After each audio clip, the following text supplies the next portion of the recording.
This podcast is sponsored by Eucora. I've always gotten a ton of UTIs. I tried everything. Cranberry products never worked. I felt like I had no choices and constant anxiety. I needed a better option. I'm Jenna Ryan, founder of Eucora. Eucora is a urinary health company that specializes in UTI education and UTI relief products. They also make urinary tract health supplements so you can finally get ahead. All of Eucora's supplements were built in collaboration with doctors and scientists, leveraging the latest in urinary health research using ingredients found in nature. Eucora can help put the power back in your hands. Try Eucora today. Get 30% off your first Eucora order when you text OPTION to 64,000. Text OPTION to 64,000 to get 30% off. That's OPTION to 64,000. By texting 64,000, you agree to receive recurring automated marketing messages from Eucora. Message and data rates may apply. No purchase required. Terms apply. Available at Eucora.com. Reply STOP to STOP. Help for help.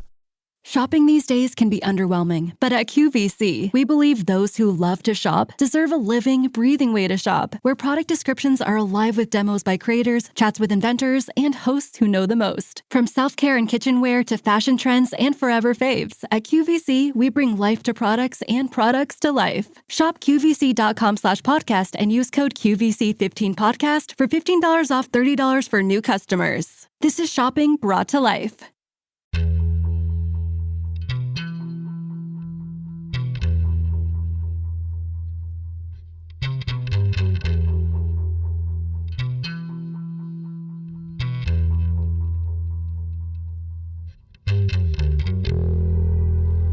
Hold hands and close your eyes. It's midnight, and you're listening to the Ghost Story Guys. Welcome to the Ghost Story Guys. I'm Brennan Storr. I'm Paul Bestel. And this is the show where we talk about spooks, specters, and all the other things watching us from the shadows beyond the campfire. Some conversations only make sense after the sun has set, and this is most definitely one.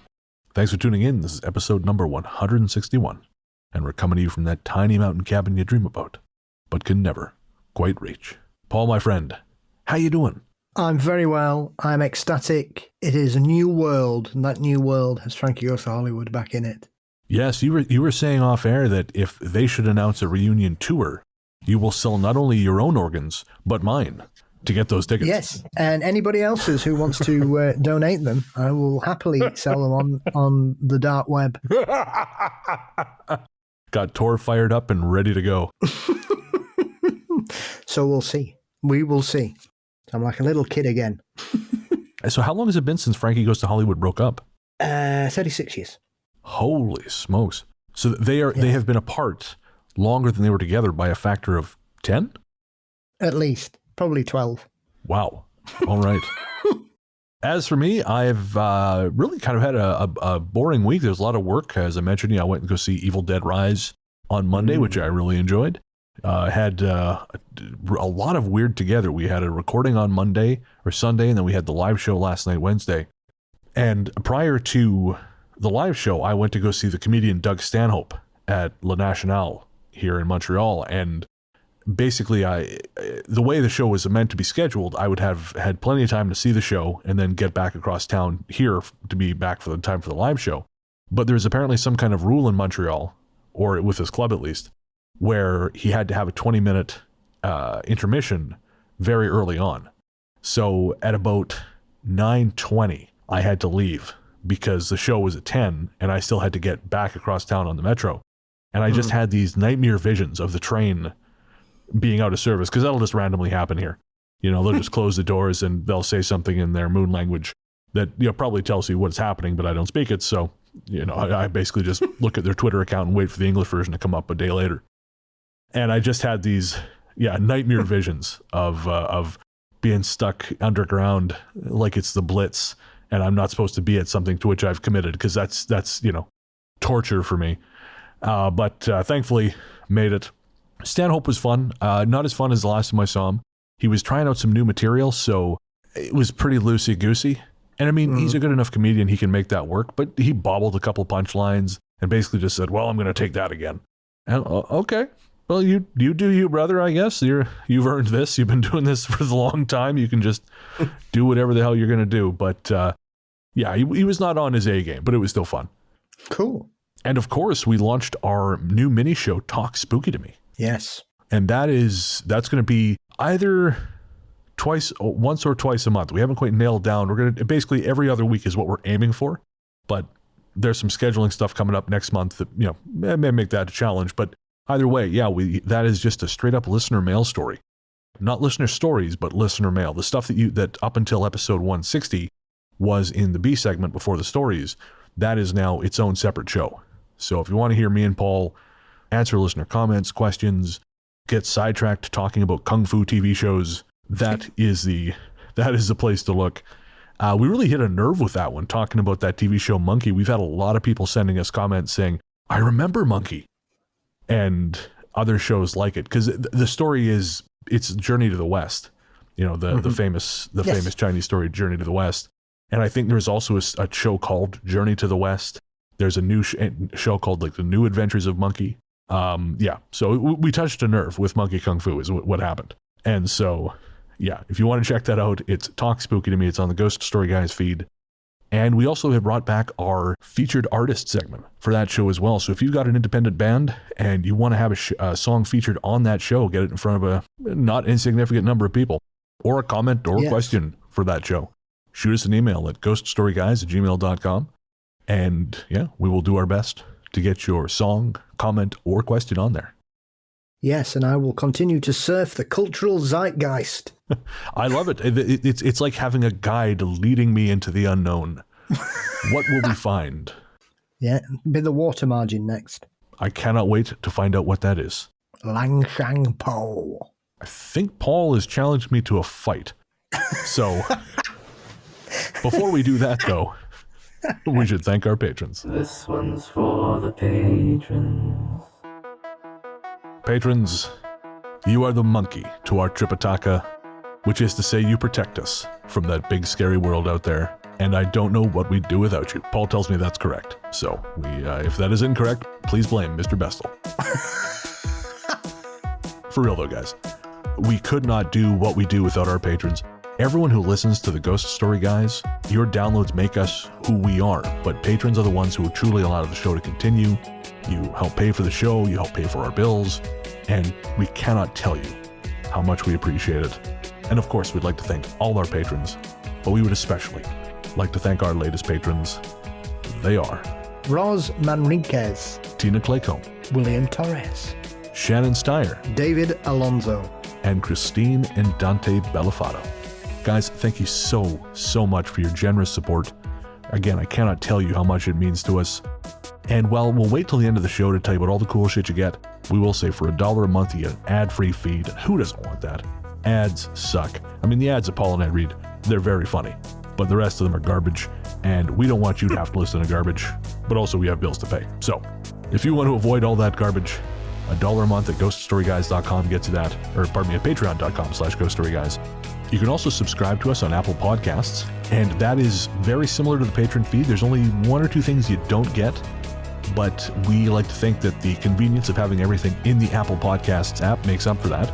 And if you subscribe via Apple Podcasts and you want a shout out in this part of the show, please just forward your confirmation to us at ghoststoryguys@gmail.com and we will definitely shout you out.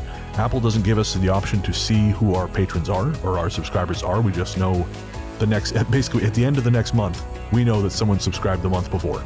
So if you want to be shouted out in the patron thank you segment, again, we'd love to do that. Just forward your confirmation to us at ghoststoryguys@gmail.com. Shout out to our composer, A Rainy Days for Ghosts. Rainy Days for Ghosts is a project of film journalist and composer Jerry Smith. You can find Jerry's music streaming as Rainy Days for Ghosts everywhere. You get your tunes courtesy of Night Harvest Recordings, which is, of course, the Ghost Story Guys house label. You can find more information at nightharvestrecordings.com or by going to rainydaysforghosts.bandcamp.com. And if you want to hire Jerry for your next project, shoot them an email at rainydaysforghosts@gmail.com. Moving on, I'm very much looking forward to this episode. We have 4 lengthy listener stories that we'll be sharing, one of which involves a very, very strange dream, Paul. And of course, we love talking about paranormal dreams on this show. I don't know, there's something about this one that was so detail rich. I felt it had to be shared in its entirety. And the things I've really enjoyed about the last couple shows is we've really gone to some unusual places, some really strange stuff, and that is definitely carried through here. We're going to take a quick break, and we'll be right back with our stories.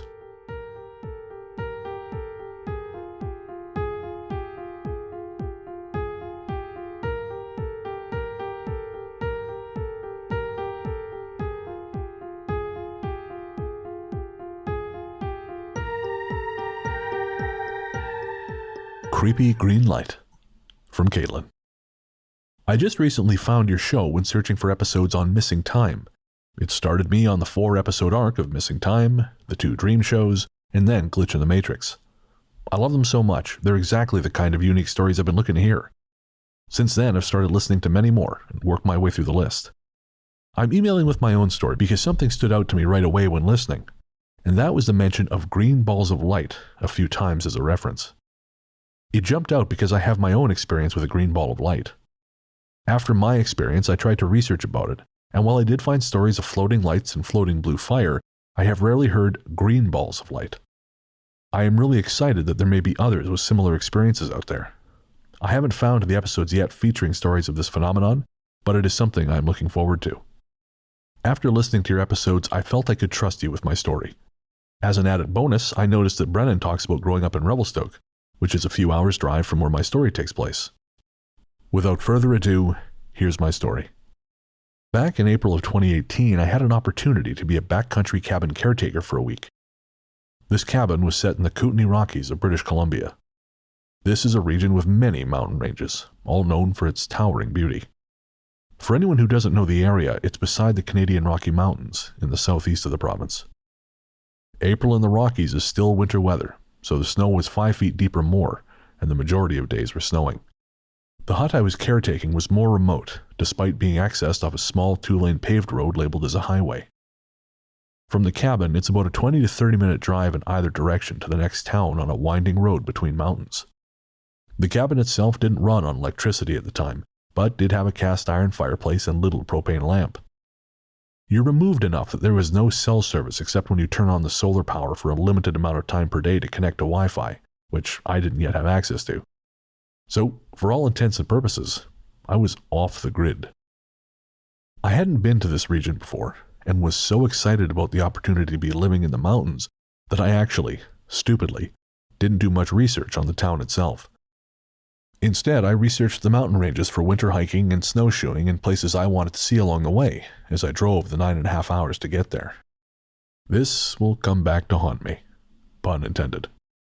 When I first approached the area, I noticed a lot of abandoned, derelict buildings around, which led me to discover the property itself was part of a small type of ghost town. I was later to learn, once I was home thankfully, that there are multiple ghost towns from mining activities all along that highway, and that the area is called the Valley of Ghosts. The first night I arrived, I stayed in the main hut instead of the small caretaker's cabin that oversees the property, because the people I was taking over for were in there one more night before they left. So I slept on a futon-type bed that folded out only a few inches off the ground in the living room, which was on the lower/ground level of what was a 2-level cabin. As I was going to sleep, I noticed this green, glowing ball of light in the air in the kitchen, which, based on how I was laying, was probably 7 to 8 feet or more from where my feet lay at the end of the futon. At first I wrote it off because I had just been looking at my phone for the time and then looked into dark space. I assumed it was those color dots you sometimes see as your eyes adjust. But after laying there for a while, more than 30 minutes of not looking at my phone, I looked out again and it was still there, in the same spot. Just one round green light that was sort of opaque and the size of a fist. It was swaying gently back and forth in a way I would describe as a slow pendulum swing or falling feather, except it stayed at the same height, maybe 6 feet off the ground. It really scared me, but it didn't come toward me, and I didn't get up to explore more. In the moment, I was racking my brain to think of reasonable explanations of what it could be, but the longer I contemplated, the more scared I became because I couldn't explain it. My sleeping bag was the mummy style, so I pulled it right around my head so I couldn't see the light, and just kept thinking, please don't hurt me, because it felt like the right thing to do. Or maybe I was just reverting to that childlike reaction of hiding under the covers. I couldn't sleep, and it didn't help that there were howls of wolves through the night. Eventually, after hours, I fell asleep from exhaustion. But I woke up again and looked out in frozen panic as I saw the light was still there, around 3 a.m., slowly moving back and forth. I pulled the sleeping bag around my face once again and tried to go back to sleep. I didn't dare move much more, worried it would come closer or change. In the morning and coming days, I looked all over the kitchen for some sort of reflective surfaces that maybe somehow were showing the stars or embers of the dying fire, and it somehow looked green. The moon phase was in crescent, changing to new moon, so there wasn't much moonlight during the night. Despite days of looking, there was nothing reflective hanging out. I've never been into orbs, especially being a professional photographer. I know what a lot of people cling to as orbs are actually just dust on the lens or sensor refracting light. I had never heard of floating lights until researching once I got home after my experience. I just knew it was odd and unexplainable and gave me a weird feeling. After that night, I only stayed in my caretaker's cabin, and when possible, always went to bed as it was getting dark. I only went into the main cabin when I absolutely had to, and when it was daylight, and always felt quite spooked. Especially because the caretaker's cabin didn't lock, so I had both human and paranormal worries. The few times I was up in the night, the main cabin's motion sensor lights would flash on and off constantly. I was hoping it was just mice or dying batteries. I've since learned that there are many sightings or different types of floating lights around the world, a lot of which are said to lead people to their death. This made me grateful I was scared instead of curious or entranced, and stayed where I was instead of following it out into the snowy night in the mountains, far from civilization. But here's where the plot thickens. A few days later, I went into a nearby town to grab some supplies, and learned the whole area was a place where they had Japanese internment camps during World War II, with over 20,000 Japanese people interned there. I also learned that scattered through the mountains there are abandoned mines and various ghost towns. The whole area has a weird vibe and gave me an awful feeling. Needless to say, I was happy I wasn't meant to be there long, and ended up needing to cut my time short because of the death of a pet back home, many days after the sighting, so it wasn't their spirit. I think of this experience often. I get jumpy and spooked, even having to retell it. It, along with my negative experience with the owner of the hut, solidifies that I won't be going back to that hut, even if I may have to drive down that same highway and pass by it on my way to future adventures around the region. So, Caitlin, thank you so much for sharing that. And man, there's a lot to talk about there, Paul. First off, did you have any comments?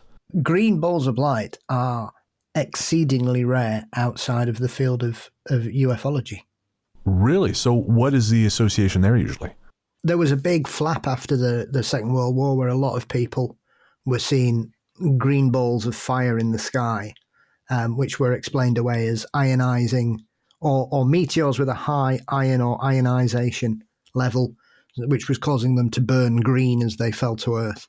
Oh, interesting. So they opened a study and collected loads, because there was a bit, like I said, there was loads of people reporting them in the post-war years up until about 1951, I think, and then they just collected all the information and shelved it. Interesting. So there was never any conclusion published? No. The delightful, I think it was the wonderfully named Project Twinkle. Okay. That which eventually developed into what became Blue Book, but Twinkle was one of its early incarnations. Interesting. Yeah, the only comparable thing I can think of off the top of my head is what goes on at Hexxagram in Norway, the Hexxagram lights, which are multicoloured. Most balls of light are red, blue, white, or yellow, regardless of where you are in the world. So green is not usually associated with anything supernatural or of other realms. So it's very odd. There's a few things that occurred to me. There is, I'm trying to find a news article that I located when I was researching Strange. So the part of BC that Caitlin is referring to, she gets more specific, but she asked us to keep that information private. I am familiar with that region, and the Kootenays generally they do have an unusual feel. I've been to the internment camp that she's talking about, And of course, that was a particularly brutal time in Canada's history. You know, this happened in North America too, or I mean, America as well, but Canada was definitely culpable in this. These Japanese people were interned simply for being Japanese. We had a camp up on Mount Revelstoke, and there was this one down in I think it's near New Denver in the Kootenays. But yeah, the region has a very unusual feel, and that area, there were more towns down there until the 60s when the U.S. started pressuring Canada to dam the Columbia River. And then a number of communities were flooded in order to make way for the reservoir. And one of those communities was Sidmouth. Now, the connection here, which I think you'll find interesting, Caitlin talks about the light swinging like a pendulum. So I'm going to read you an article from the, I believe it was the Revelstoke Review from October 19th, 1950. The headline is Strange Object Seen in South Heavens. So this is the article. For the first time, a strange object has been sighted in the heavens around Revelstoke. Reports of flying saucers have come from other parts of the province, but nothing has been heard about anyone seeing them around Revelstoke until now. H. Einsbergen, engineer in charge of the work on the Pacific Asbestos property at Sidmouth, told the Review Monday that he had seen a strange oval-shaped object with a bluish-white light in the heavens above the property Sunday night. Mr. Einsbergen has a pair of powerful binoculars and was able to obtain a good view of the strange object, which resembled a huge light globe swinging to and fro. He judged it was 30,000 feet up. 7 members of the engineer's crew also saw the object, which remained visible between 9:30 p.m. and 10 p.m. It suddenly disappeared in a southerly direction. And that story actually made it as far as the Vancouver Sun.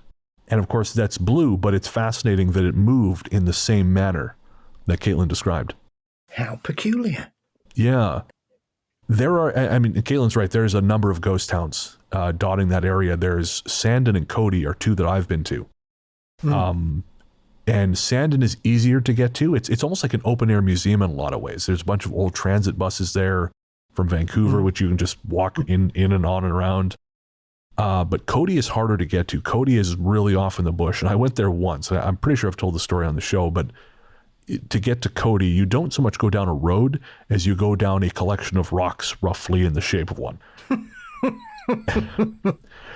And these are not rocks that a 2009 Toyota Corolla are intended to drive along. So it was hairy when I went there with my friend, and it very much has an air of you're not supposed to be here anymore. We don't want you here. And it's not because of people, just the area feels like, no, get the fuck out.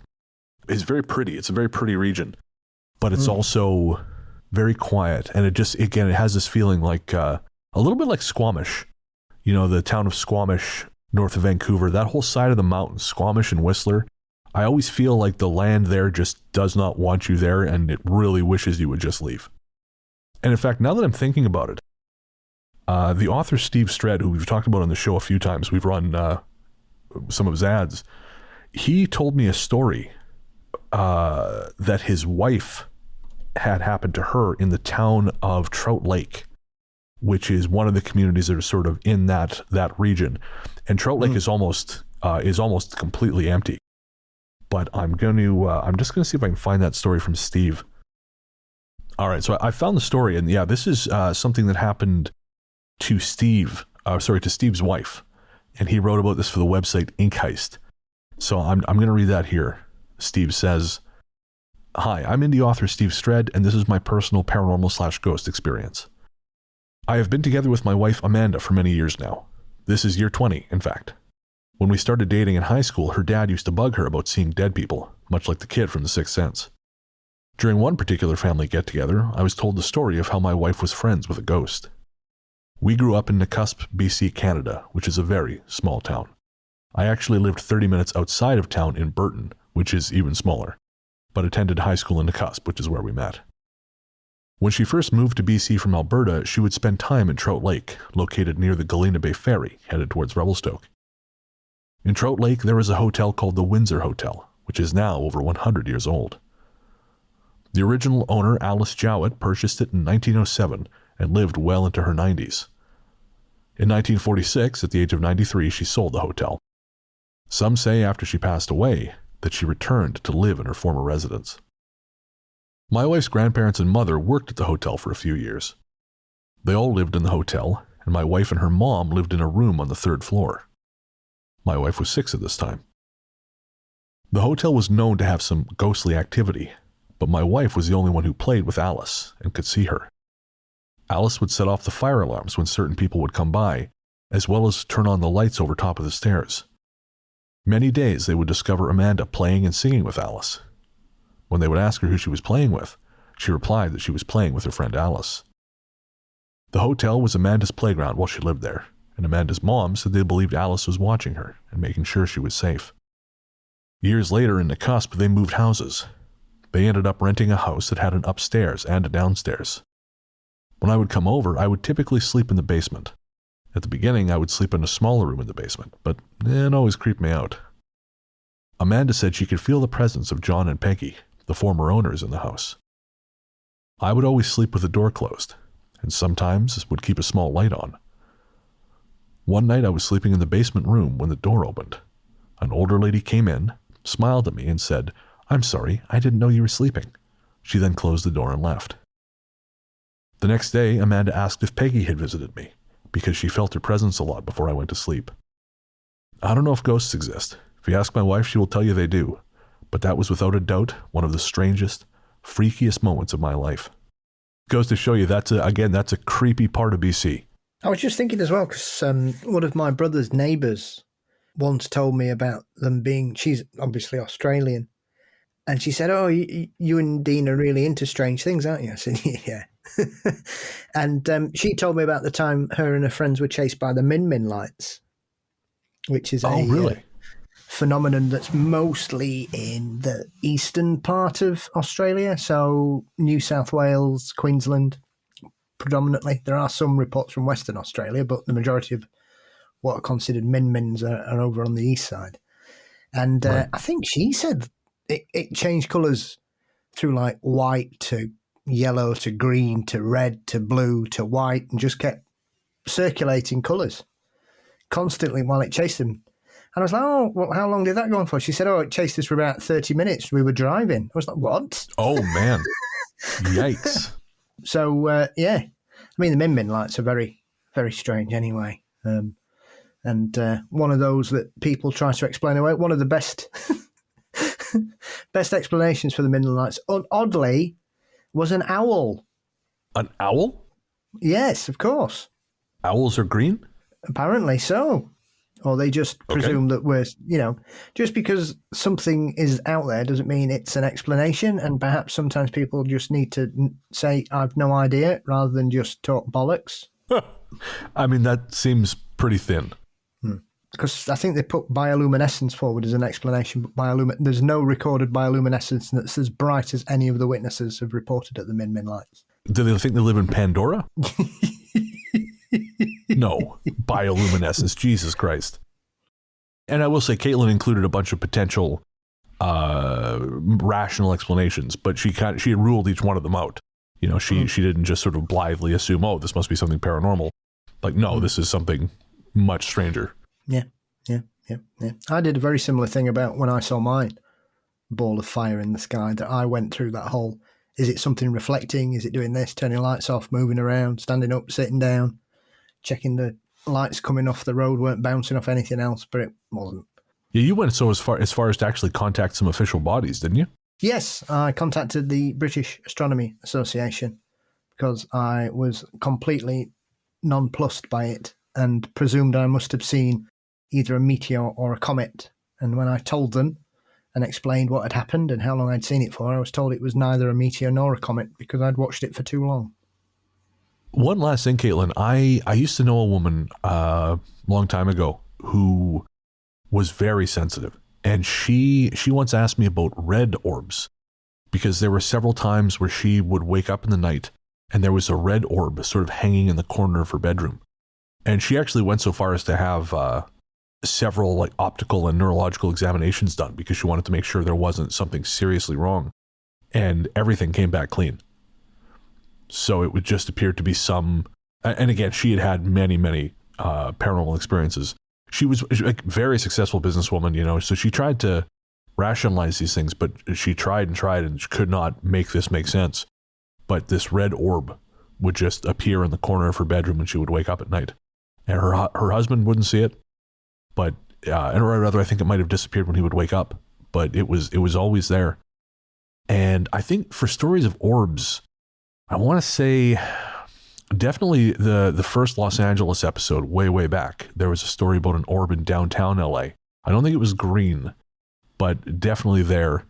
And yeah, we've had so many other stories that it's hard for me to sort of nail down the specific episodes. Like the first LA one always stuck out in my mind just because it was such a nightmare to record.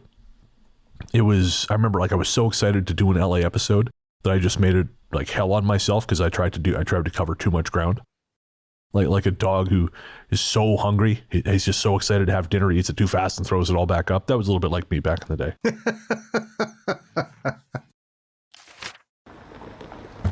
Hey, Bren, I appreciate you giving me a lift. No problem, my friend. I was just driving around jamming anyways. I thought we agreed you wouldn't do that in the car anymore. No.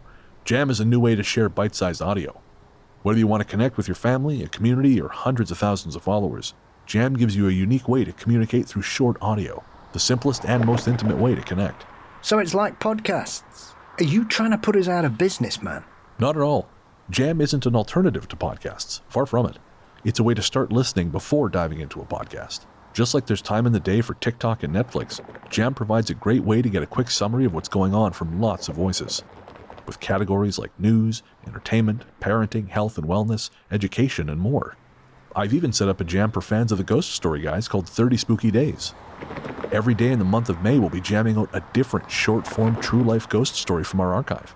You know May has 31 days, right? Yes, but 30 Spooky Days sounds cooler. Yeah, that's fair. So how can I get started? If you want to see what Jam is all about, start by checking out our Jam 30 Spooky Days. Text 30 Spooky, that's 30SPOOKY, to 552266, and you'll get a link to the app and our first episode. Text 30 Spooky, that's 30SPOOKY, to 552266 for a link to the app and the first episode of 30 Spooky Days. Got it. All right. Now let's get out of here and go jam. You mean the app, right? I mean the app. I switched to Boost Mobile and got a free Samsung Galaxy A23 5G phone. Want to know the best part? It was free? Nope. The fact that it's on America's largest 5G networks? Nope. It's the ding. Oh yeah, love the ding. Right? It's all about the ding. It's the dingarooski, the dingarone, the ring-a-ding-ding. Unleash your power to save with Boost. Get a free Samsung Galaxy A23 5G phone when you switch. Boost Mobile. Unleash your power. And the ding. Limited time offer. New customers only. Available on select networks. 5G not available everywhere. One device per line. Tax excluded. Additional restrictions apply. See your local Boost Mobile store for details. Glitches in the Indian Matrix, from Rayhan. A big hello from India. I am an avid listener of the show, and you guys have no idea how often we wait for a new episode to come online. I listen to you guys on repeat on my walks and travels, and it makes me feel like I have friends around when I am low. Brennan and Paul, thank you very much. Although I've been a long-time listener of the show, I've never really pushed myself to write to you. I have a plethora of my mother's stories, from having lived in a haunted British rule-era house in the tiny town of Margarita in northeast India. However, this isn't one of her stories. This happened to me in the autumn of 2021, and your Glitch in the Matrix episode from December reminded me to write about it. I was visiting a few friends in Delhi, post-pandemic, and I was out of a job and really struggling with keeping a positive outlook towards life. I was aimless and lost. To kill time, I roamed around a mall waiting for my friends when they called me and asked me to visit them in another location at Gurugram. I was a little annoyed, but I didn't let it bother me a lot. I decided to take the metro train as it was cheaper. I won't go into much details, but I was going to take the train from the Malviva Nagar metro station in New Delhi to the DLF station in Gurugram. As I boarded the train at Malviva station, I quickly realised that I had taken the wrong train and was moving away from my destination. By this time I was really annoyed, but I weirdly felt time slow down, and it felt like the crowded metro was silent to a point where I had to remove my headphones to see if everything was normal. But soon the train stopped at the next station, and I hurried out of my train to catch the right one, but I still had this uneasy feeling. I felt like I was forgetting something, or I had lost something that belonged to me. While I tried to dispel these thoughts, I looked up at the Delhi Metro map to double-check if I was on the right track this time. Then it hit me. I was back at Malvia's Nagar station. I felt disorientated, mad with confusion, but also went around asking people if it really was Malvia Nagar station. It was. I still failed to understand how I travelled in the wrong train for at least 3 or 4 minutes to land back at the same station. Then I realised I had no recollection of any of the passengers' faces from the train, although at that point I might have been overthinking. I did, however, meet my friends, none of whom believed my story. I was sober and in my senses. Thank you for letting me share my story. I would also like to thank you guys for doing your bit for raising awareness about mental health. It's heartwarming to know that there are people like yourselves out there. I've linked some suicide prevention hotline numbers for India. It'd be really cool if you share them with your listeners, as you have a strong listener base here as well. I wish you all the best. Keep doing the great work. And the numbers that have been supplied are: the helpline in the state is 104, and you can also call 915-298-7821. So thank you very much, Rehan. You know, it's humbling to know that there are people in places as far away as India listening to the show, Paul. Yep, I get impressed if somebody from the Isle of Man listens to my show. Fair, yeah. Now, I growing up in a town of 7,000 people that's about an hour away from anywhere, never ever occurred to me that later in life I would be doing something that would be listened to by folks in other countries. So it's just very, very cool. So thank you. And we will add those numbers into the mental health PSA that we do. We actually have to re-record at this point because I know some stuff has changed, but we'll definitely add those in. So thank you again. Interestingly, I guess I should say rather, do you know anything about stories like this? No, this is probably the first time I've heard of something like this happening, where somebody thinks they've gone somewhere and they haven't. Because it's not really the same as time slips or anything like that, is it? Essentially, like, as the title is, it's a glitch in the matrix. If you get to a station, get on a train, that you have the wherewithal to realise it's the wrong train, you're going the wrong way, to get off, and then to realise that you've actually never been anywhere. I mean, that just... What's changed? Did that journey actually happen? Have you sort of slipped into 5 minutes behind, 5 minutes ahead? Is it a different dimension? Was it a ghost train? I mean, what could it be? Yeah, I was looking around and I found nothing specifically reported about that metro station, but there are weirdly a surprising number of people asking if that station is haunted. Oh. And yeah, so no one gave any specific reason. And of course, everyone told them, no, you're stupid. Or at least that I found, like they said, no, you're stupid. These things aren't real. Because Reddit's full of awesome people. I mean, that's not true. There are cool people on Reddit. But actually, there's a Instagram account we follow called Slappable Jerk. And his whole thing is he has a bunch of different characters that he portrays. And one of them is Reddit guy or average Redditor. And you just want to knock him into next week. But anyways, so yeah, but there are cool people on Reddit too. And you can meet some of those cool people in our subreddit at r/Ghost3Guys podcast. But anyways, yeah, so most people said, no, that's dumb, that's not real. But I think it's interesting that there are people asking, because that says to me that they have either experienced something there or at least felt something there. There are also there was in the Delhi, I think it might have been the Delhi wiki, there was someone asking about tunnels there. They'd heard that there are secret tunnels at that particular station. And again, by and large, when someone says, oh, there are secret tunnels there are not. But again, that also seems to be a common thing in places which actually do have some kind of paranormal activity going on. This sort of tunnel thing comes up, like Victoria. I mean, Victoria is a very haunted place, and there are constantly stories about tunnels. And sure, there are little things here and there, but not this vast network of tunnels that people seem to think there are. So, Rehan, it sounds like, again, I've never heard of anything specifically like that, but it sounds like you might not be the only person who have experienced something in that station. And there you are. It's another entry into ghost trains. Yeah. I mean, I think I talked about this on episode 16, The Men Who Are Not There, but there is a story of this in Russia. There's a commuter train that went missing years and years ago, and allegedly it sometimes turns up. That's, I remember Peter from Podzontommusic was telling me this, because Peter is from Moscow. Basically, episode 16, The Men Who Are Not There, it was based on a story that a friend of mine from Victoria told me. I think he sometimes listens to the show, so Colin, hello if you're listening. But he was telling me the story that when he was a kid, there used to be these men who would walk around the property that they lived on. And they wore boiler suits, or coveralls, I guess, if you're in North America. And these men would have clipboards, they would confer with each other, they would look in the window, but they would never interact with the family, and his parents never talked about them. Sometimes it was almost like they parachuted in from the sky. And they seemed particularly interested in the marshy property, or the marshy end of their yard, which is sort of backs onto this waterway. And one day he asked his mom, he said, "What is it with those guys?" And his mom said, "What guys?" And he said, the men in the suits. She said, "There are no men."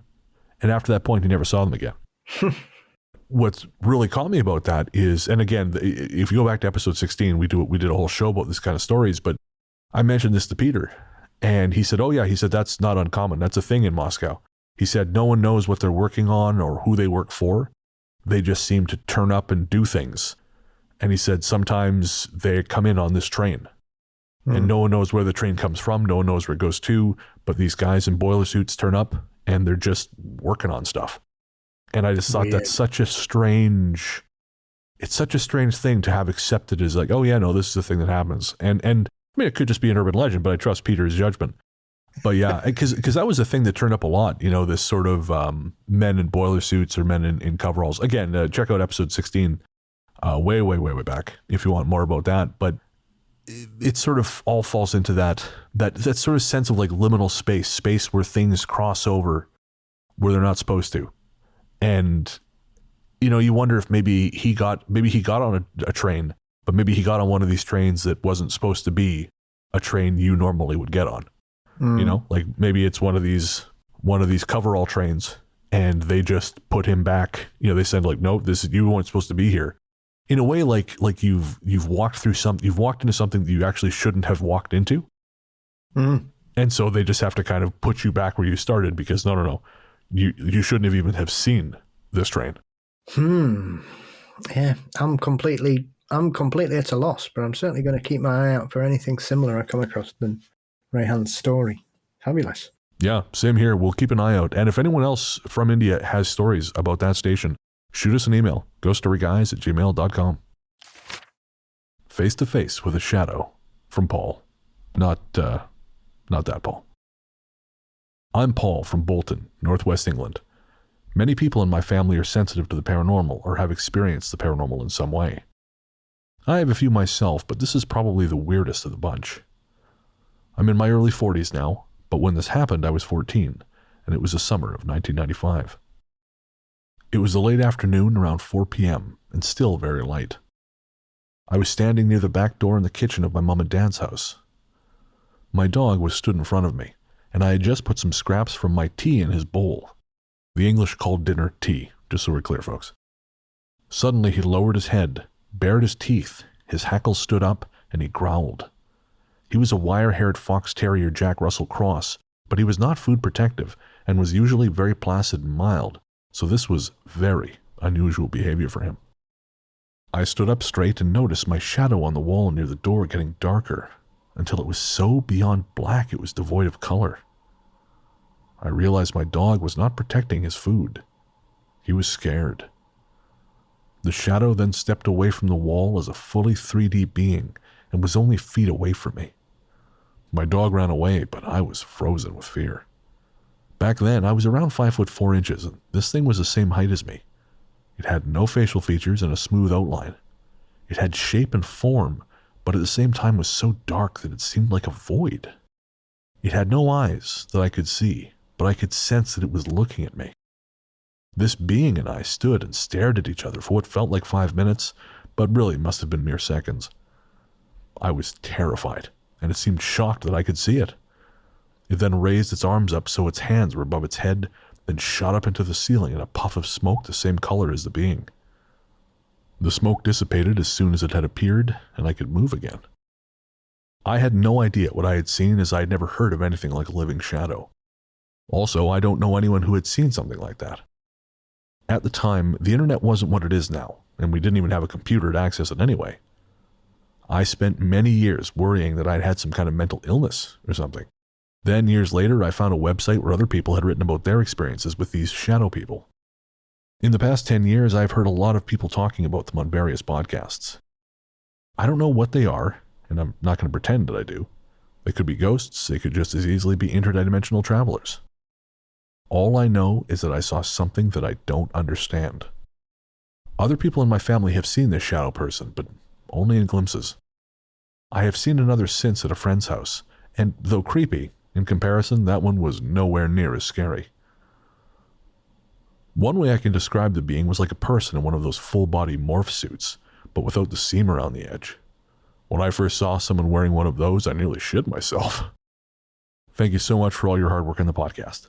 I found the Ghost Story Guys earlier this year. I love to listen to you talk and laugh together, and have been binging your back catalog.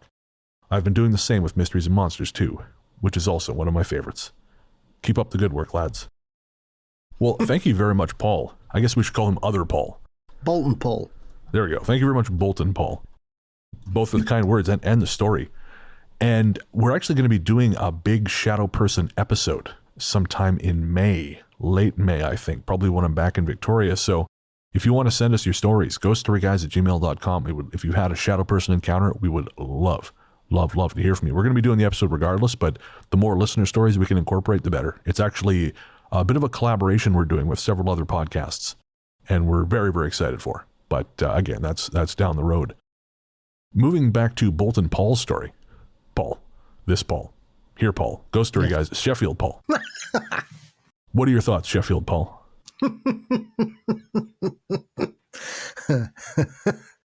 Well, yeah, it's a bit stranger than the normal sort of shadowy person, especially due to the description of looking like morph suits, which I'm not sure would translate to you guys in North America. If you've no idea, you probably have no idea who morph is.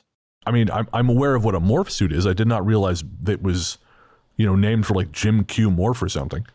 No, well, there was a children's plasticine character on kids' telly over here on a show called Take Heart with Tony Hart, where kids would send in drawings and he'd show you how to do stuff. So it was like a kids' version of Bob Ross here in the UK.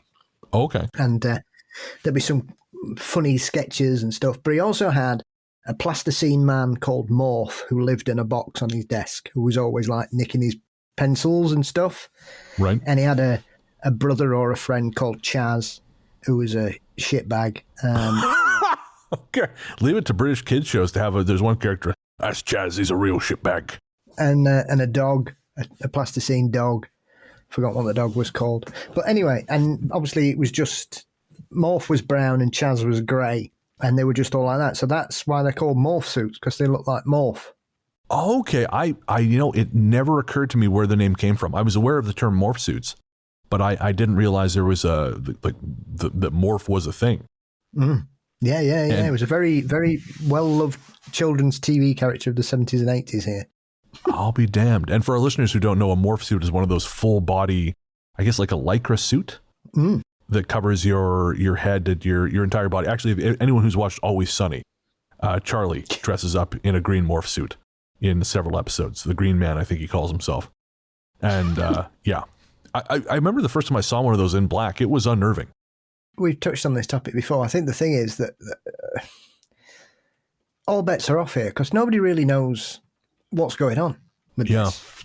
And especially when you get people having encounters with things that don't fit the normal descriptions of what is going on. then you just think, well, are there more of these entities out there? Does it depend where you are? Does it depend who the person is? Why is it there? What does it mean? Obviously, Paul doesn't mention anything bad happening. So obviously, some people like to think of them as a portent of bad news. I've heard other people starting to. There seems to be a groundswell of encounters where people view them quite benevolently. So I've nonplussed on this particular aspect of it. Because of that upcoming shadow show that I was talking about, I've been thinking about this more. You know, obviously having had my own encounters, most recently here in Montreal, about a month after I moved in. And I am almost unshakable in my conclusion that they are something completely separate from the other things we talk about on these shows. They're not ghosts. Again, whatever a ghost may be, I'm still, you know, I'm not necessarily 100% convinced that the story we tell ourselves about ghosts is correct.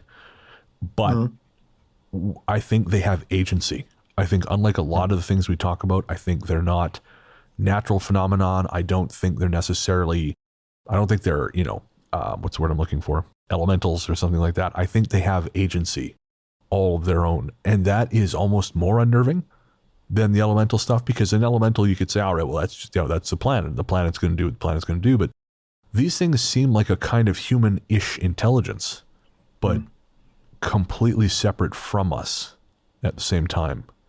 And it's almost, again, I don't like saying interdimensional because who knows, but I do. It's like they have an access to us that we don't have to them. And I don't know quite what that means yet, but I do think they are a higher form of being than us. And I think that I don't even know if we can necessarily understand what they are, if that makes sense. At least not with the framework we currently have in place. I think sometimes our definitions of things hold us back from true understanding. And I very much think that's the case with shadow people. I think our assumptions hold us back. Yes. I mean, it's always nice to get communication from Bolton, because Bolton's got one of the scariest haunted pubs in England. I feel like we might have talked about that, but remind me. It's called Ye Old Man and Scythe. Okay, no, that doesn't sound familiar. Tell me about the Old Man and Scythe. It is I think it's one of the oldest pubs still in use. Okay. I think it's might be about 850 years old. Predominantly, I think it's a cider bar, predominantly known for its very strong alcoholic beverages. But it's also very notable for capturing some very unnerving footage on CCTV about 10 years ago. Oh, what did they capture? What looks to be the outline of a man sort of appearing in the bar area. Oh. And then the camera breaks. Really? I'm going to see if this is on YouTube. I'm very curious. Yeah. So it's Ye Old Man, so old with an E, and Scythe. All right. I am looking at the footage now. We'll put a link to this in the show notes. Okay, so that looks to be You see what it? the... Yeah, in the background behind the bar. You kind of see the outline of the head and hair, don't you? Yeah. And it's roughly around the same time the lighting goes crazy. Yeah. Oh, that's upsetting. Jesus, that's upsetting. Yeah. That gives me chills. Yeah. That's got Vigo from Ghostbusters 2 energy. Yeah, very much so. Yeah, definitely. It's good, though. It's very good. Oof. Good Lord. Well, we'll put a link to that in the show notes. It's only a 34-second clip, so you can permanently ruin your sleep with our help here. Watch that at 1 o'clock in the morning. I'm watching that at 6:11 p.m. The sun is still shining outside, and I still got chills. So, yeah, good luck with that. You poor bastards. But, yeah, so that's supposed to be one of, as always. But, you know, it's one of the few interesting bits of footage of something. Whatever's going on there is a bit odd. I'll say. Well, Paul from Bolton, thank you very, very much for writing. And if you ever want to share some of your other stories, we would love to hear them. The Clock from Grace. Hi, Brennan and Paul. I'm a new listener to the podcast and I think it's great. I was introduced to it through the crossover episode you did with Brandon Scheck from Southern Gothic. I'm still catching up on the backlog, so I apologise if these are redundant or a non sequitur, but I wanted to share some of my paranormal experiences. The first is a story about the house I grew up in Stafford County, Virginia. There seemed to be an unusual energy around one of the doorways into the kitchen that manifested in the clocks. My mom always had a clock hung above the doorway, and there were countertops on either side. One had the stove and the microwave, and the other had the coffee maker, all of which had these little digital clocks. We lived in that house until I was 15, and in my memory, none of these clocks, both digital and analog, ever kept the time correctly. It seemed like it was because of the microwave. When you ran it for more than a few seconds, you could see the clock on the coffee maker and stove flicker and change. This gets weirder, however, because of what happened with the analog clock hung over the doorway. Every few months, it used to stop at just between 3:25 and 3:30. Sometimes this was when the batteries had died, but sometimes it would just restart again if you tapped the front of it, as if the mechanism was caught on something. In my childhood, my mum replaced the doorway clock twice. I can remember 3 different clocks being in that spot, both times because they just fell off the wall one day and broke. All the 3 clocks that hung in that doorway would act in the same way, stopping at the same time between 3:25 and 3:30. These were just cheap, mass-produced plastic analog clocks, which leads me to believe that it was just something in the house rather than the clocks themselves. It wasn't frightening. It's actually something I remember really fondly. But it was weird, and everyone in my family was aware of it. Things were very sad and tumultuous when we moved. We took everything out of the kitchen to repaint, and after that it seemed like that energy was just gone. I also had an experience at Stratford Hall, which is the ancestral home of Robert E. Lee, where he lived as a child. We went there on a school trip to tour the plantation in about 5th grade. During, I remember hearing ringing in my ears and kids laughing, as if there was another tour of children in a different part of the house.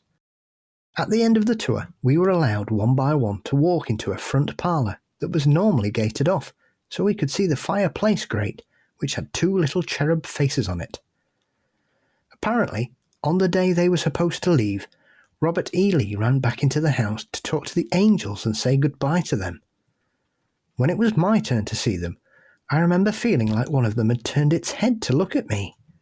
It made me incredibly lightheaded, and I was dizzy for the rest of the field trip. I wondered for a while if I was remembering this wrong, and I had never been able to find confirmation that it even existed until this forum on the civilwartalk.com site from 2019, which has a picture of the fireplace. I've also had 2, not dreams, but maybe premonitions of death. The first one when I was about 19, I woke up in the middle of the night and had the overwhelming need to pull a tarot card. I pulled the death card, and I knew, as if someone else had said it, that my old cat was going to die. In the following week, my cat started having horrible bleeding abscesses on her side. Initially, the vet did surgery, gave her a clean bill of health, and suggested it was an injury, but I didn't really believe it. The abscesses were actually a kind of soft tissue cancer, and my cat soon passed away. She and our new kitten didn't get along, and they had to be kept separate, so my old cat mainly stayed in my parents' bedroom. When the kitten was finally allowed in there, he started adopting unusual behaviours, jumping on our legs and smacking at our ankles and feet. Something that he had never done before, but which my old cat was notorious for. He only did this for about a week, and only in my parents' room. It happened again when I was 21. I woke up one morning with a terrible sense of loss, and the feeling that something bad was going to happen. Later that day, my mum called me to say that my nana, who we did not know was terminally ill, had suddenly and rapidly begun to decline, and we needed to make immediate plans to see her before she passed. I apologise for the length of this email, but I'm really enjoying your podcast and wanted to share some of my weirder experiences. If you have any insight on the clock thing, I'd be fascinated to hear it. So thank you, Grace. And, you know, the omens thing reminded me of something I read on Instagram a little while ago. It was one of those Reddit threads, you know, that was the share something that happened to you that people wouldn't believe really happened. And one of them was they were with their grandmother towards the end of life. and she was in hospital. She had been in hospital for a while. And all of a sudden, she became lucid very briefly. As I recall, it was something along the lines of, he shot himself, there's blood everywhere. And then she was she was no longer lucid after that. And it turned out at the moment that happened, one of her grandchildren, I believe it was, had harmed himself during an argument with a girlfriend. He had, he had a gun in the house, and he just used it the way that sometimes people do when things get bad. And she had no way of knowing, but she woke up at the moment of death and said this. And, stuff like that and Grace's story just really remind us that there's this, kind of the whole point of the show is there's a hell of a lot more going on in the world than we like to think there is. Than we tend to think there is, I guess I should say. Yeah. There's a lot of older superstition and paranormal power attributed to clocks. A lot of people sort of say, there's loads of stories about people who say, oh, well, the clock stopped and then we discovered that person had died at that exact time. A lot of stories to do with death clocks. They would sort of predict the time of someone's passing. And there's always strange events with people losing time or time appearing on their clocks or things being out of sync. In several fields of Fortiana. I'm trying to think of the famous police officer whose car was hit by a UFO. Oh, Lonnie. Oh, Lonnie his Zamora? Clock. That's it, yeah. His clock. Both, I think his clock and the clock in the car radio were both 18 minutes out. Oh, interesting. Following the impact. When he was discovered unconscious. Oh, okay. Interesting. I didn't realize that. The story I know about Lonnie Zamora is when he saw the craft take off with the blue light behind it. I didn't realize he'd also had a missing time experience. Is that Lonnie Zamora? Zamora was New Mexico. Bloke? Oh, Zamora is the one who people have explained it away as saying that he saw a secret test of a moon lander being dangled underneath a helicopter. Oh, sure, that makes sense. Yeah, and he misremembered the helicopter above it. Is Lonnie Zamora? I'm trying to think who the police officer is. Val Johnson. Oh, okay. So they were struck by a UFO. Apparently, he saw a strange light come down, and then the next thing, one of his colleagues found him on the side of the road, and the windshield was smashed, and he couldn't remember what had happened or anything. His police car is still left in the state it was as it was recovered, and is available to view, I believe, in Minnesota. Interesting. Well, Grace, I wish we had a better suggestion for why that kept happening, but obviously there is, as Paul points out, a long and storied history of weird shit happening with clocks. Finally, on that point, Paul Sinclair did some experiments with analog and digital clocks on the cliffs to check on reports, because people were reporting that their clocks would watches and things would stop if they were walking on there at certain times of the year. And he buried some clocks up there as clocks. He buried some watches up there, I think 8. And so he'd go back every so often to check up on them. And eventually he found out that an analog and a digital one had both lost an hour. Just from being buried in the earth? Yeah. Only 2 out of the 8, though. And both the same amount of time? Yeah, both had lost exactly an hour. Oh, that is fascinating. Interesting. Well, again, Grace, thank you so much for sharing. I wish we had more insight, but it sounds like it fits in with a long-established tradition, so hopefully that's of some comfort to you at least. All right, so this is going to be our last story for tonight. It's quite a long one, so we're going to take turns reading it. And it is from an anonymous listener, and the story is called The Dream Hunt. This is the first time I've worked up the courage to submit a story to a podcast.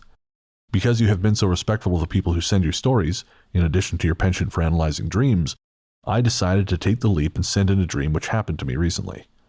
It isn't necessarily the dream itself which bothered me, but what happened before I woke up. I'd love to hear your interpretation of the dream and your thoughts on how it ended. This one really stuck with me, and I felt compelled to write it all down. Dream from 4 April 2023, between 5:30 a.m. and 6 a.m. I found myself on Route 63, outside of the center of Chesterfield, New Hampshire, on the way to Hinsdale. I had just gotten new running shoes and wanted to try them out. A dirt road branching off at a right angle was close at hand, and despite having grown up here, I had never explored it. It seemed like a perfect opportunity to break in the new shoes and for me to find out where the old road went. This road was typical of the New England dirt roads that you would encounter in the backcountry. Mostly single lane, with shallow ditches for water runoff on either side, surrounded by deep woods and lined on one or both sides with rock walls to delineate property lines.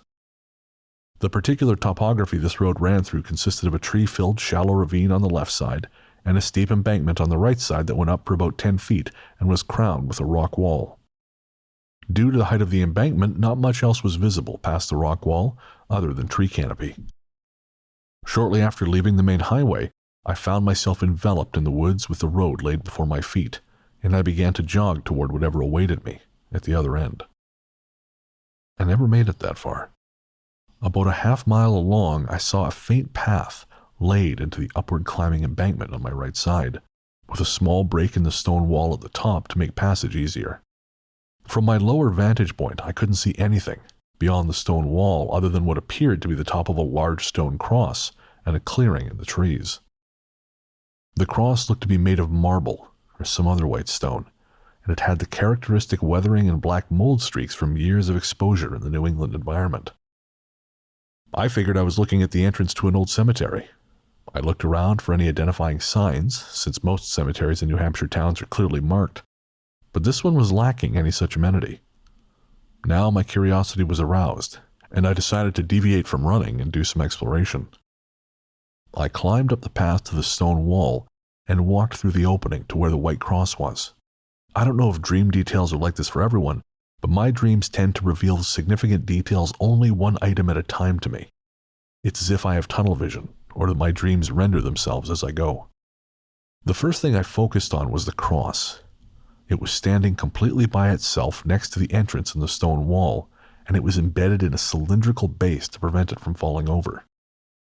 The base wasn't attached to anything, and it looked like it could be moved around. It didn't seem to be a marker for a grave, nor did it seem like it was placed there for any religious significance. The next thing I noticed was that I was not standing on forest floor anymore. I had stepped through the entryway into a stone pavilion of sorts that abutted the stone wall. The stones were definitely not modern cement pavers. These were the size of cobblestones, but were much flatter and tightly interlocked.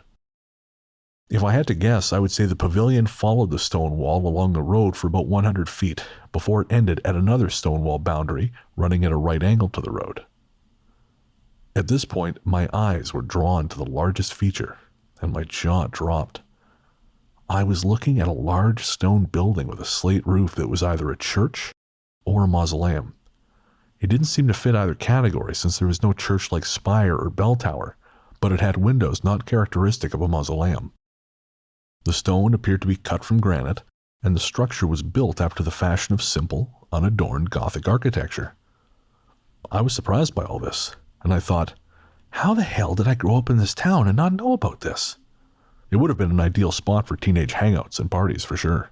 From what I could tell, when I came into the pavilion, I was at the rear of the building.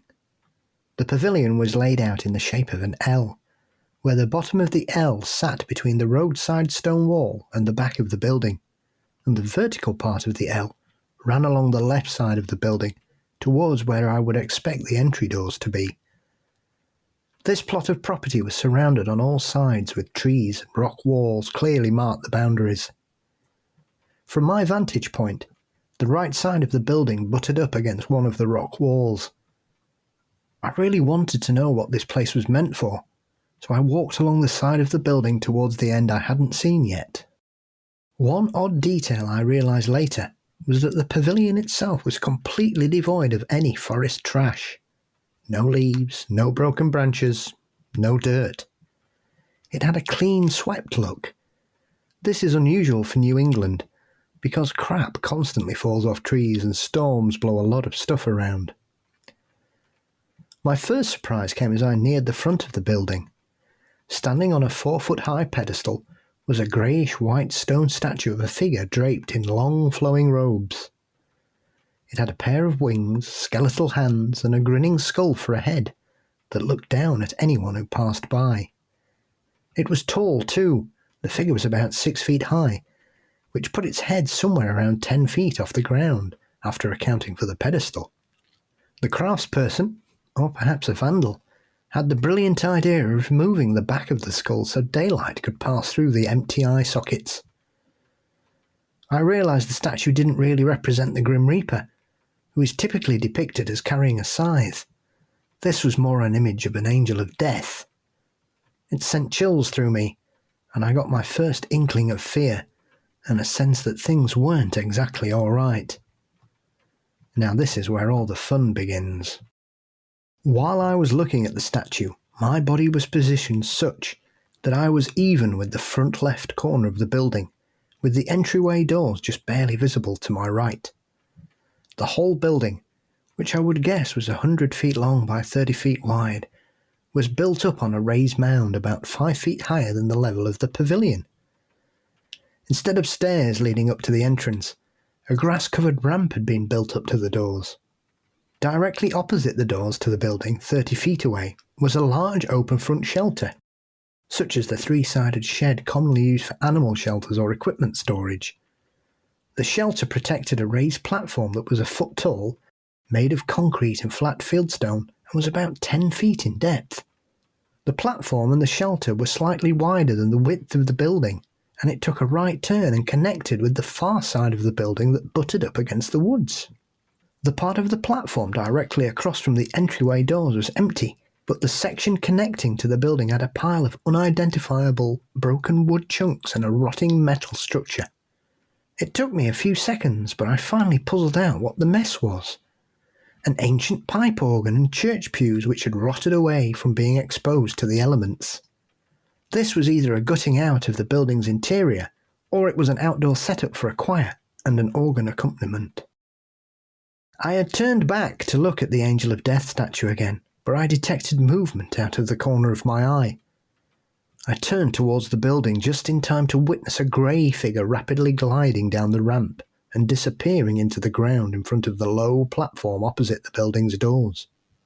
The only reason I could see that the figure was able to disappear underground was because something had dug a tunnel under the platform.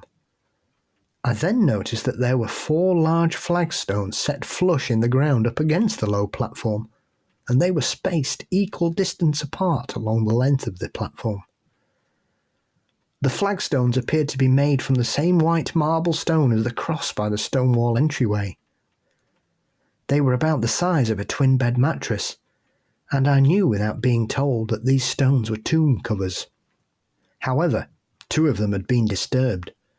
The 2 closest to the ruined organ had been pulled up and cast aside, and the underside dug out. It was almost as if a very large dog had gotten busy trying to dig a hole under the platform, or that something had successfully clawed its way out of the darkness and into the living world again.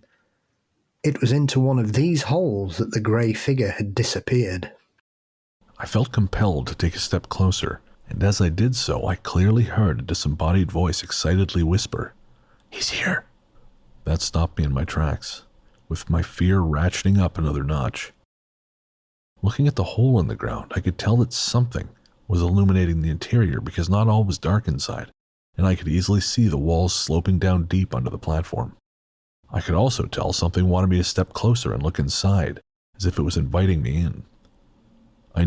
I just knew this would be a horrible idea, and that if I hung around any longer, I was going to be in terrible danger. I had a choice to make. Either wait for something to happen, or get the heck out of Dodge.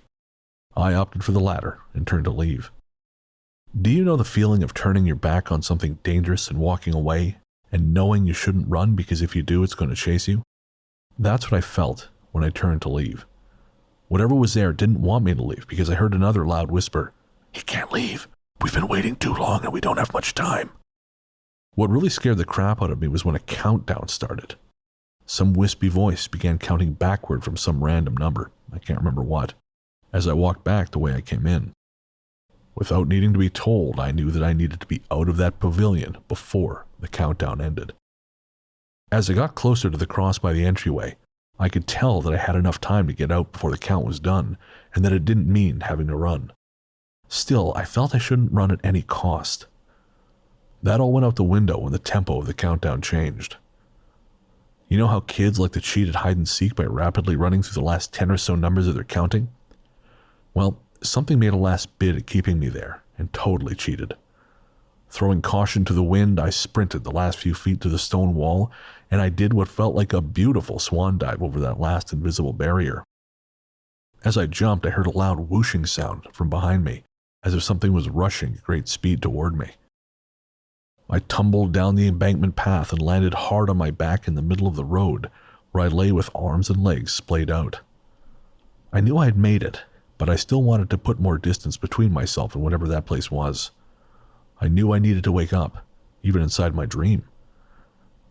Here's the kicker. From an early age, scary dreams were the norm for me. My parents called them night terrors.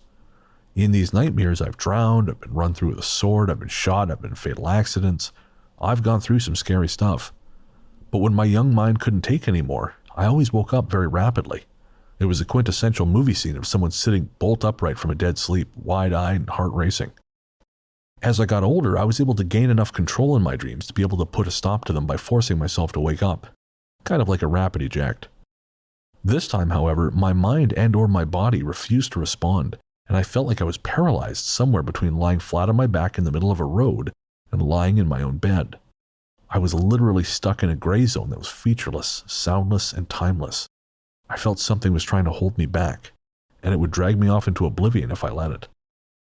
I did eventually wake up, scared shitless, but also exhilarated that I had escaped. I honestly didn't know how long I was in limbo or how the escape happened, whether it was me by doubling my efforts to wake up, or if whatever was holding me gave up because it didn't have any significant power outside the boundaries of that place in the woods. I was a bit skeptical of going to bed the next night because I didn't want a repeat dream experience, so I said a prayer and surrounded myself with white light and finished with a protective barrier. I kept that up for a few nights, and so far, so good. It is now April 21st and no repeats, thankfully. While there are plenty of backwood roads that connect with Route 63, there is no dirt road where it showed up in my dreams. Brennan, if you can share this on the Ghost Story Guys podcast, I would really like to get your take on why I struggle to wake up. Nothing like that has happened to me before.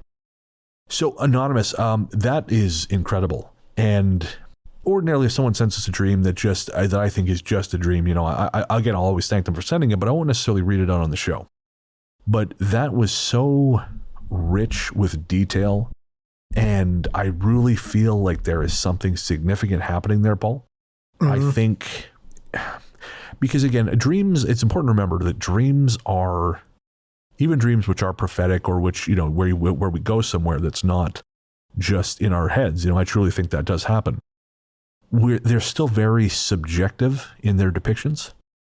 Yeah. So the things you saw may not be an actual place, but for example, that road isn't there because you didn't really go down a road right there. This is how it presented itself to you. You were in a familiar place, and then whatever it was that was trying to take something from you presented you with an option that was outside the norm, and you interpreted it as, oh, there's a road somewhere I've never been before. Of course, whatever was waiting for you there was obviously something very sinister. But yeah, I feel like it's more symbolic than, for example, I don't necessarily think that the church you saw is necessarily a real place, is what I'm saying. I know we had a listener who was trying to find a place she dreamed about. We sort of tried a bunch of different options and nothing really seemed to click. And again, sometimes I think the places we're dreaming about are not necessarily real. They're interpretations of things, but I do think you had a real experience. And, as to why you couldn't wake up, I mean, I always like to preface this stuff by saying we're not experts. No one really knows what's going on. And anyone who tells you they know what's going on is full of shit. So we're estimating with all this stuff. We're giving a best guess. In this case, I'm reminded of a story I've told on the show a number of times where a friend of mine was having a nightmare about his grandmother's house. And in that dream, when he was a kid, his grandmother's house was somewhere he liked going. It was a happy place. But in the dream, there was this banshee-like thing chasing him all through her house. And it was shrieking at him so loudly that his ears were hurting. And what was interesting is that, it's all interesting, but the similarity here is that in my friend's dream, he knew he was dreaming. He was both aware of himself in bed, in his home as an adult, but also he was simultaneously aware of being in this dream, being chased by this banshee-like thing. And when he could not make himself wake up, and when he finally did wake up, his ears were ringing, like something had been shouting at him. Yeah.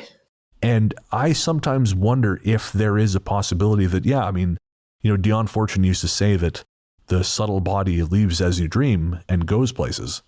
And I sometimes wonder if there are things which have the power to hold you back from it, hold you back from returning.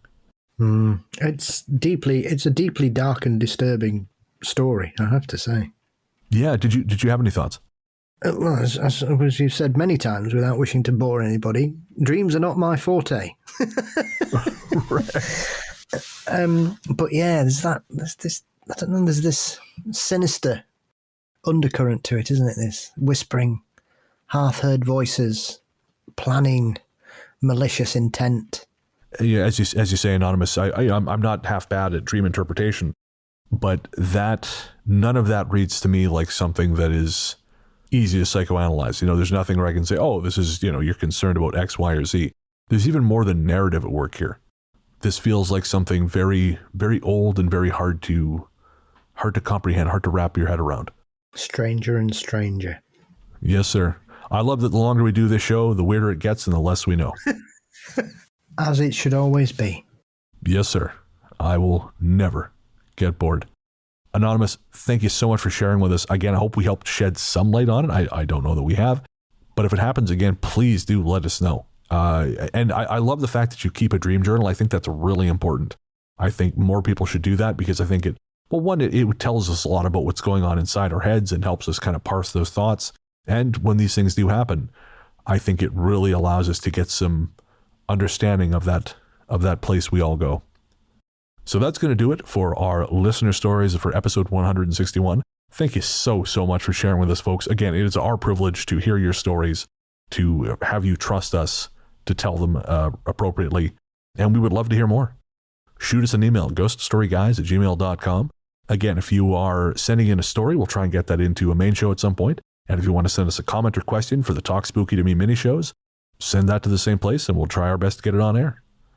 Now we're going to take a quick break and we'll be right back with our Ghost Force shoutouts.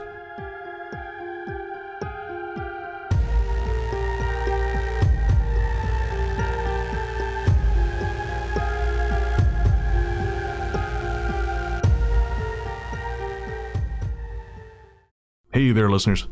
Before you reach for that skip 15 seconds ahead button, I promise you this isn't an ad.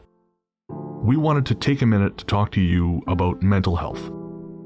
On this show, I've always tried to be as honest and open as possible about my struggles with depression and anxiety, because even though we've come a long way towards acknowledging the very real damage these things can do, there is still way too much lingering stigma about reaching out for help.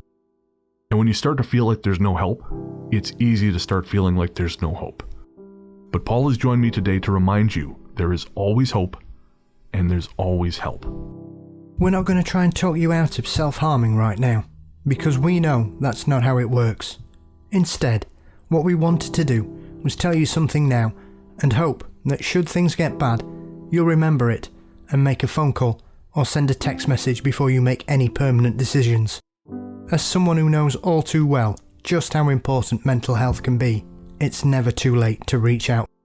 In Canada, the number to call is 133-456-4566. In the USA, the new number to call is 988. That's 988. In the UK, the number to call is 116123 or text SHOUT, that's SHOUT, to 85258. In Australia, the number to call is 131114. However bad shit seems, it will pass. And no matter what your brain might be telling you at any given moment, and believe me when I say I know this intimately, there are people who love you, and people who care deeply about how you treat yourself. Should a time come when you find yourself despairing, please know that we've both been where you are, and there is a way back to the world. Take care. Welcome back. Thanks as always to Luke, Sarah, Anthony, Joseph, and everyone else who's part of the Ghost Story Guys family. Don't forget to check out Luke's podcast, Luke Lore. You can find that everywhere fine podcasts live. Again, Luke is still fighting off shingles. He's a lot better than he was, but he's still working on that. So there hasn't been a new Luke Lore in a while, but give it a download anyways. If you haven't heard it before, there's no better time. Also, don't forget that Joseph hosts The Cardinal Rule.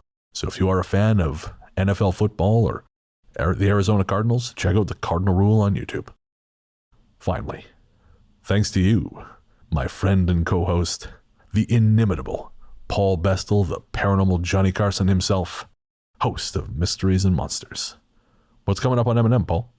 Well, as this episode will hit the airwaves, I will have spoken to Keith Linder again in the second part of the Bottle Poltergeist show. So I've got that coming out. And then coming up, I've got an interesting episode about black triangles seen over the UK, as well as the incredibly talented and funny young adult author and graphic novelist Incha Fitzpatrick joining me to talk about her new guide to hunting vampires. Fabulous. And where can everyone find you online? You can find Mysteries and Monsters on all social media platforms and wherever you can find podcasts. And we had someone ask what inimitable means, and it means he cannot be imitated. There is only one, Paul Bestel, except no substitutes. Some would say that's a damn good thing. Well, then you'd have to fight each other like Jet Li in that movie, and the whole thing. The one. The one. Yep. That's the one. Hey. I'm on Twitter and Instagram as Largely the Truth. I'm also on the new social media platform Blue Sky, which I guess I'm there. I don't know why I'm there, but I'm there. It is currently invite only, but if you have an invite, you want to add me, I'm Largely the Truth. I'm also on T2, which is yet another attempt at a Twitter killer as Largely the Truth. There's only like 1,000 people on that right now. Again, I have access to this group that gives me invites to stuff. I take it because, hey, why not? But I don't use the platforms very much and cannot possibly imagine that all of them are going to succeed. But what the hell? You never know what you're going to get, and I can always harvest memes from these places, so there is some use to them. You can find my other podcast, Weird Together, which is a horror movie show with Joseph Camo. You can find that everywhere fine podcasts live and on YouTube. And that is a show where we talk about the latest and greatest in independent horror. On the most recent episode, we talked about Freeze, which is a Lovecraft-inspired Arctic epic shot for very little money, but they actually did a lot with a little. And some scenes of it were shot aboard the SS Great Britain, which is docked in Bristol. And the rest of it on a Norwegian glacier, apparently, where it was very, very cold. So it's a fun movie. It's a fun movie. And again, that's Weird Together. You can find that everywhere podcasts live. As we said at the top of the show, if you want to join the team at Patreon, head to patreon.com/ghoststoryguys. That's patreon.com/ghoststoryguys. And you get access to all kinds of cool digital rewards. There's bonus shows like Host Adventures, me and Paul, if you're at the $10 level and above, that's our monthly live stream where we interact with patrons. And then you also get the audio version of that. I just uploaded, as part of an ad campaign we're doing, which if you're not a patron, you'll have heard on the show. We're doing an ad with a new app called Jam. And so we're posting these 30 spooky days stories on their platform. But patrons get all 30 episodes broken up into 3 installments just for listening. You don't have to wait day to day. And of course, you can also sign up via Apple Podcasts. And the Premium Club at Apple Podcasts essentially gets you everything the patrons get. You just don't get access to Host Adventures for various reasons. But what we like to say is that you get access to ad-free versions of all the shows, early releases. You get the Book of the Dead in advance. You get all the 30 Spooky Days stuff. And you get all of it with the convenience of not having to dick around with Patreon. So we think it's a pretty fair trade. And we've had pretty good reviews on that so far. So again, you can either sign up at patreon.com/ghoststoryguys or by signing up to Premium at Apple Podcasts. And of course, if you're a patron at $20 and above, you are part of a very elite club. One that we like to call Ghost Force. That's right. Patrons at the $20 level and above get thanked in this segment every other episode, because that is the way it is written in the stars. And who am I, Paul, to question the gods? We dare not question the gods. This time around, the members of Ghost Force are Atham Saragon, Amy Chamberlain, Brody Daniels, Carrie Lambertus, Cheryl Baker, Crazy Mom, Aaron White, Generic Bob, Hannah Brown, Hannah Siemens, Hilary de Saussure, Jade Moores, Jay Doe, Jason R. Slaughter, JJ 907, Jennifer Mullen, Jennifer Sharko, Jessica Linder, Joseph Kamal, Kimberly Hansen, Maddie Leatherman, Mara Noriega, Mark Semler, Merlin Hansen, Peter Gunn 08.5, Rhonda Sheen, Robin Tien, Raz Manriquez. Samantha Ellis. You are the few. You are the spooky. You are Ghost Force. For real, guys, thank you so much for your support. I cannot tell you how much we appreciate Ghost Force, how much we appreciate all our patrons. And if you want to be thanked in that batshit crazy segment, which just gets longer and longer, which I love, head to patreon.com/ghoststoryguys. So, Paul, do you have some guest spots coming up? Yes, I'm reappearing on the second season of Supernatural Circumstances, which should be kicking off very shortly. And I was also delighted to be invited to join the ladies over at Spooks, Creeps and Devilry for a chat about all things strange, which was great fun. Fabulous. Is that out? I haven't, if so, I haven't heard it yet. Not yet. I believe it's incoming, so it will be, they'll probably both be released on the same day, so people will be thoroughly sick of me if it's a week where we also drop an episode. Not possible. Not possible. If you want to pick up some Ghost Story Guys merch, head to our website at ghoststoryguys.com. We've got t-shirts, stickers, all kinds of cool stuff. And if you want to pick up a signed copy of my book, head to ghoststoryguys.bigcartel.com. Of course, that's A Strange Little Place 2.0, available now on Amazon from Beyond the Fray Publishing. And if you want to get a signed copy, again, head to ghoststoryguys.bigcartel.com. Shout out to our composer, Rainy Days for Ghosts. Rainy Days for Ghosts is a project of film journalist and composer Jerry Smith. Find their music streaming anywhere you get your tunes. Just search for Rainy Days for Ghosts, and that is streaming courtesy of Night Harvest Recordings, the Ghost Story Guys house label. Find more information at nightharvestrecordings.com or by heading to rainydaysforghosts.bandcamp.com. If you'd like to hire Jerry for your next project, shoot them an email at rainydaysforghosts@gmail.com. Our theme song, Radio, Into the Darkness We Go, is composed and performed by Peter Kursov of Podzontommusic. Find more from them by searching for Podzontommusic wherever you get your tunes, or by going to nightharvestrecordings.com. And I guess that's going to do it.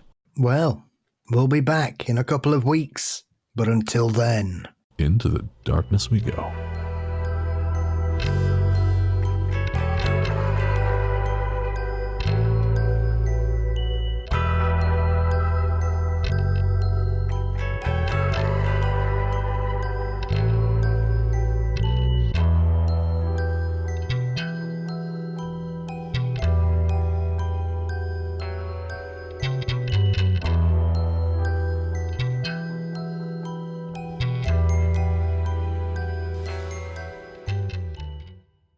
I live in the wall. Will you be my friend? Sure, my friend's moved, so I need something.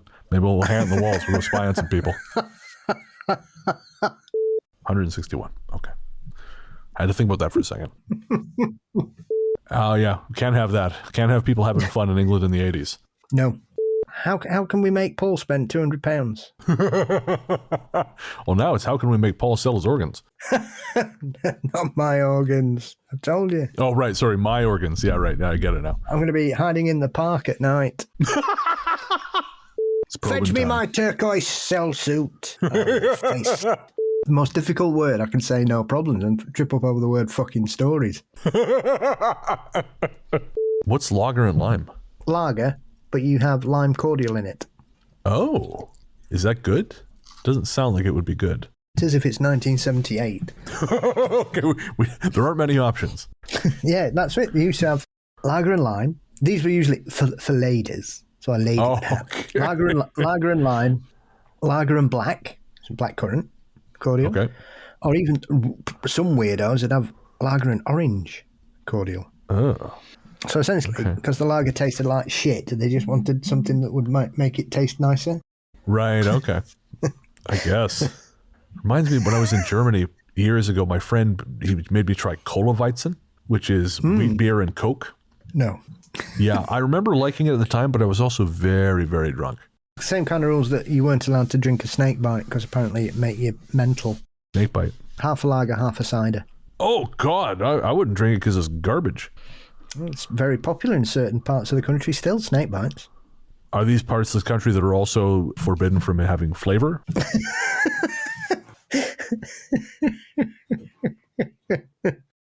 Yeah, snake bite, bye. Puts hairs on your chest, that, mate. Oh, Lord.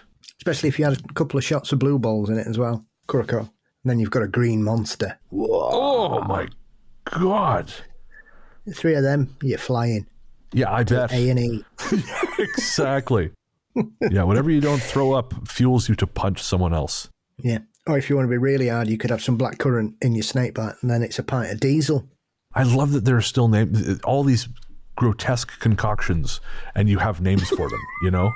Like, what if I piss in a bunch of churned butter, and then we throw in some blue curacao? That's an island mush. Oh, okay, there we go. I'll have 6. 6 island mush. Can you put some ice cream in this? Oh, that's a Milky Bastard. Ah, I love a Milky Bastard. 6 Milky Bastards. As long as you keep your clothes on, fine. I make no promises. That's why I love you.